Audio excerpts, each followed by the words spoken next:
Bismillahirrahmanirrahim. Assalamualaikum warahmatullahi wabarakatuh. Perkenalkan, nama saya Diki Nurdiana dari S1 Kesehatan Masyarakat, Sekolah Tinggi Ilmu Kesehatan Kuningan.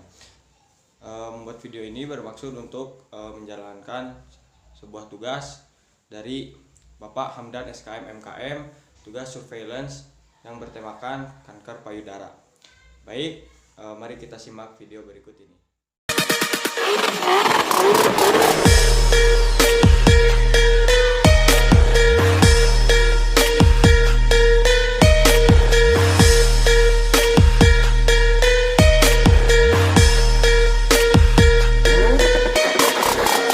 Baik, di sini saya mereview jurnal tentang kanker payudara.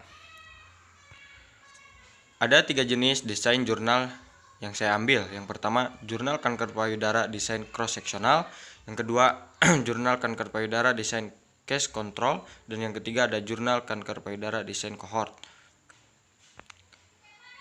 Langsung ke yang pertama, yaitu jurnal kanker payudara desain cross sectional yang berjudul karakteristik dan strategi coping dengan stres pasien kanker payudara menjalani kemoterapi.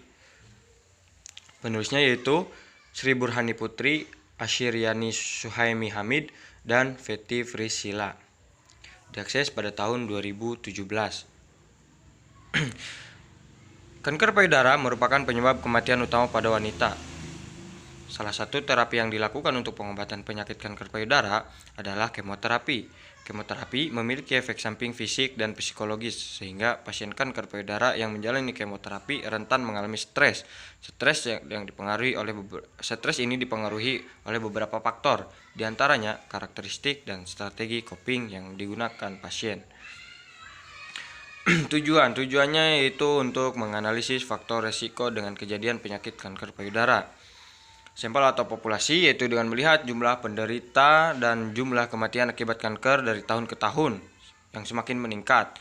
Data World Health Organization atau WHO pada tahun 2012 menunjukkan dalam kurun waktu 4 tahun sejak 2008, penderita kanker ini bertambah hampir 13 juta jiwa.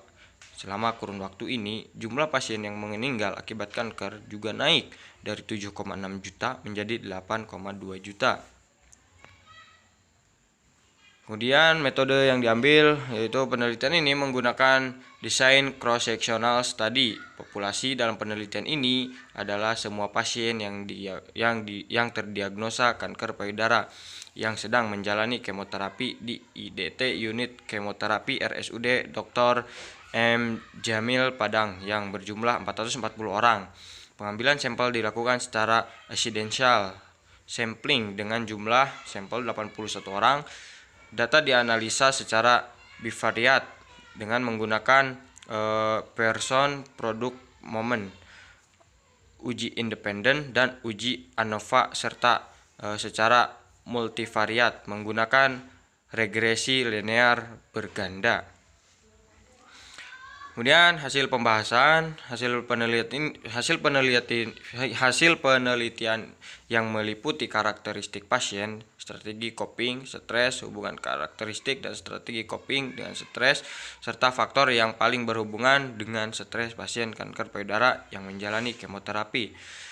Distribusi karakteristik pasien berdasarkan usia, lama sejak didiagnosis kanker, dan lama menjalani kemoterapi. Diketahui rata-rata umur pasien secara keseluruhan adalah dari 45,37 tahun atau 95%, CI 44,86 berbanding 47,88. Umur termuda 30 tahun dan umur tertua 60 tahun. Hasil estimasi interval dapat disimpulkan bahwa 95% diyakini rata-rata umur pasien adalah antara 44,86 sampai dengan 47,88 tahun. Rata-rata lama sejak diagnosis kanker adalah 1,75 tahun atau 95%, C1 1,61 berbanding 1,90. Diagnosis kanker payudara paling cepat adalah 1 tahun dan paling lama adalah 3 tahun. Hasil estimasi interval dapat disimpulkan bahwa 95% diyakini rata-rata lama sejak pasien didiagnosis kanker payudara menjalani kemoterapi adalah 2,43 tahun atau 95% 2,19 berbanding 2,67. Pasien menjalani kemoterapi paling cepat adalah 1 bulan dan yang paling lama adalah 6 bulan. Hasil estimasi interval dapat disimpulkan bahwa 95% diyakini rata-rata lama pasien menjalani kemoterapi adalah 2,19 sampai dengan 2,67 tahun.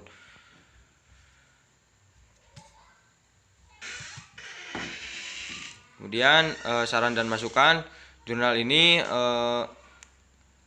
jurnal tentang karakteristik dan strategi coping dan stres pasien kanker payudara ini menurut saya sudah sangat baik untuk direkomendasikan karena dapat memberikan dan menambah pengetahuan tentang apa saja faktor risiko kejadian kanker payudara agar kita dapat menjaga kesehatan kita menggunakan bahasa Indonesia yang baku yang sesuai dengan KBBI atau Kamus Besar Bahasa Indonesia.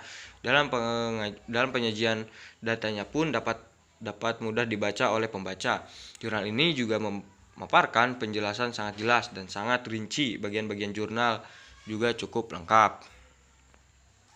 Kemudian yang kedua ada jurnal Desain Case Control yang berjudul Faktor Resiko dengan Kejadian Kanker Payudara di RSUD Lambuang Baji Makassar. Yang penulisnya yaitu Abidin H. Syahrir dan Richa. Diakses pada tahun 2014.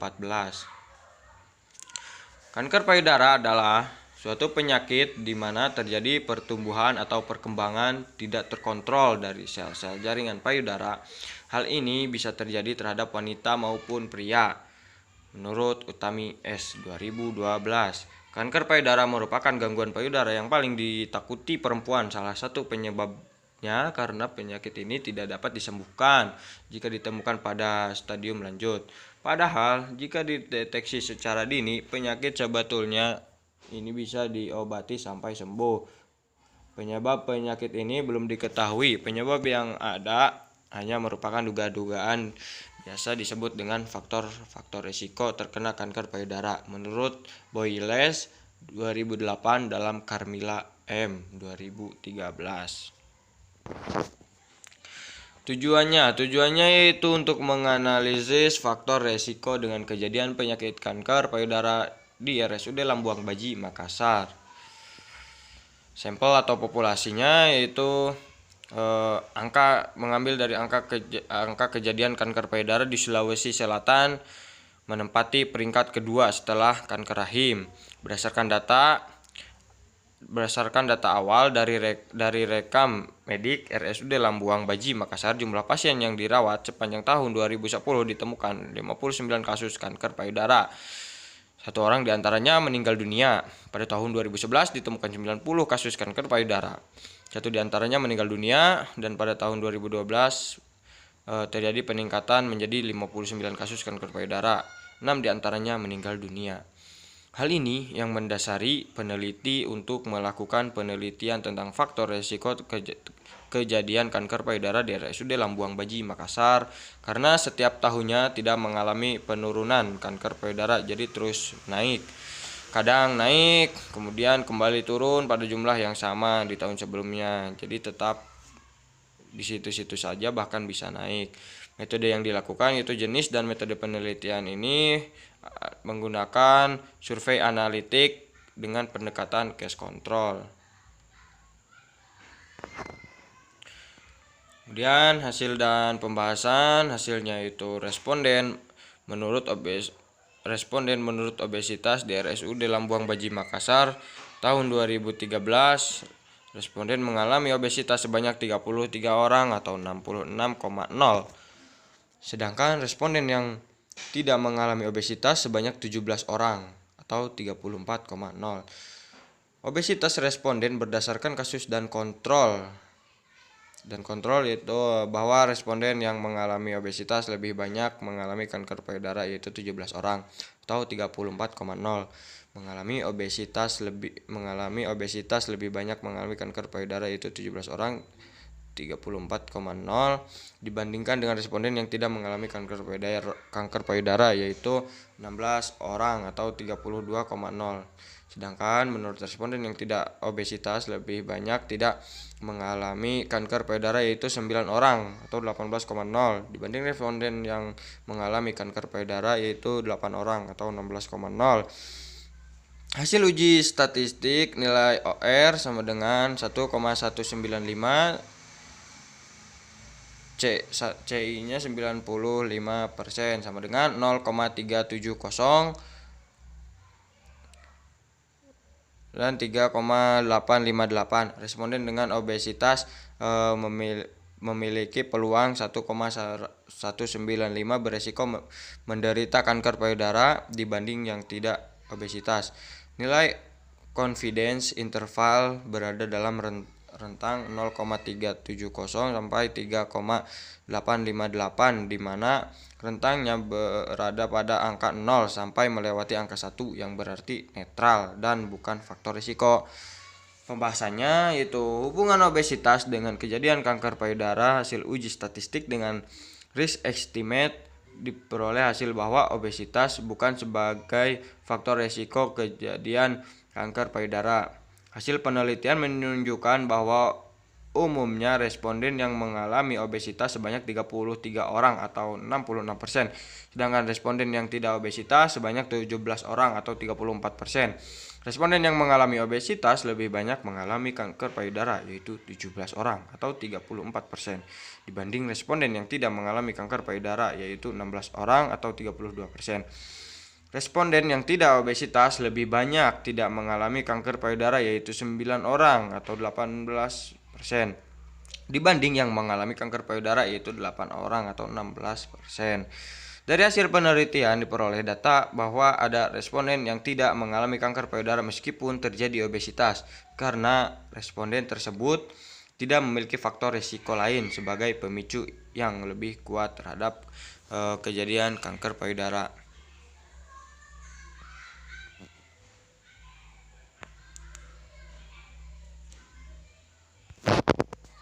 Kemudian saran dan masukan jurnal tentang kanker payudara di RSUD Lambuang Baji Makassar ini menurut saya sudah sangat baik untuk direkomendasikan karena dapat memberikan dan menambah pengetahuan tentang apa saja dari faktor risiko kejadian kanker payudara. Perbandingan metode yang cocok ini itu dengan menggunakan case control. Kemudian ada yang ketiga, yaitu yang terakhir, jurnal desain cohort yang berjudul Lepas Drain Dini terhadap Kualitas Hidup Pasien Kanker Payudara Pasca Operasi Modified Radical Mastectomy atau MRM. Penulisnya yaitu Ramadanus, Daan Kamri, dan Wisma Arif Harahap. Kanker payudara merupakan kanker dengan jumlah tertinggi pada perempuan di dunia menurut Kamri 2015. Di Indonesia, kanker payudara merupakan jenis kanker terbanyak baik pada perempuan saja maupun pada seluruh populasi. Jadi baik laki-laki dan perempuan ataupun laki-laki. Menurut Wahidin 2017 di RSUP Dr. M. Jamil Padang pada tahun 2013 terdapat 253 pasien kanker payudara yang datang berobat di mana 77,2% merupakan stadium lanjut, stadium 2 dan 4. Stadium 3 dan 4 dan 22,8% merupakan stadium dini atau stadium 1 dan 2 menurut Kamri 2015. Kemudian adapun tujuannya yaitu memberikan kepercayaan kepada penderita untuk bisa mendapatkan kualitas hidup yang nyaman agar tidak stres setelah menjalani ini. Dan ada sampel atau populasi, yaitu salah satu komplikasi pasca MRM yang paling sering terjadi adalah terbentuknya seroma atau Srivastava V et al. 2012. Menurut Srivastava V et al. 2012, beberapa cara digunakan untuk mengurangi terbentuknya seroma. Salah satu yang rutin dilakukan adalah dengan memasang drain. Menurut Az-Zamrish 2015, segera setelah MRM drain akan dipasang untuk mengurangi seroma. Kemudian metode yang dilakukan penelitian ini merupakan menggunakan studi analitik prospektif nested cohort di RSUP Dr. M. Jamil Padang pada periode November 2019 sampai Januari 2020. Subjek penelitian ini adalah pasien yang didiagnosis dengan kanker payudara berdasarkan histopatologis yang dilakukan operasi MRM. Terdapat total 40 sampel yang dibagi menjadi 2 kelompok. Pertama, kelompok lepas drain hari 1 dan lepas drain hari ketiga, masing-masing 20 orang.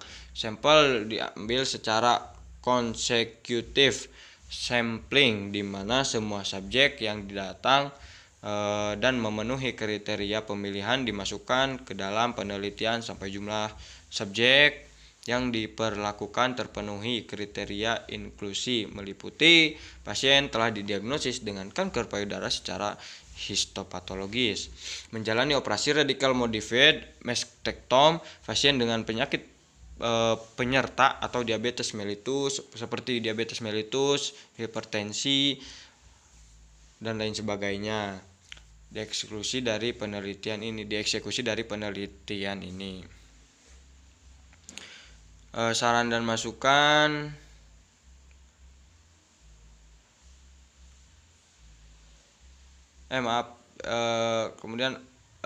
Saran dan masukan jurnal tentang lepas drain dini terhadap kualitas hidup pasien kanker payudara kanker payudara pasca operasi ini menurut saya sudah sangat baik ya untuk direkomendasikan dengan bahasanya yang baku dan mudah untuk dipahami. Perbandingan metode yang cocok ini dengan menggunakan cohort. Ya, mungkin itu saja. Semoga bermanfaat. Kurang lebihnya mohon maaf. Terima kasih. Wabillahi taufiq wal hidayah. Wassalamualaikum warahmatullahi wabarakatuh.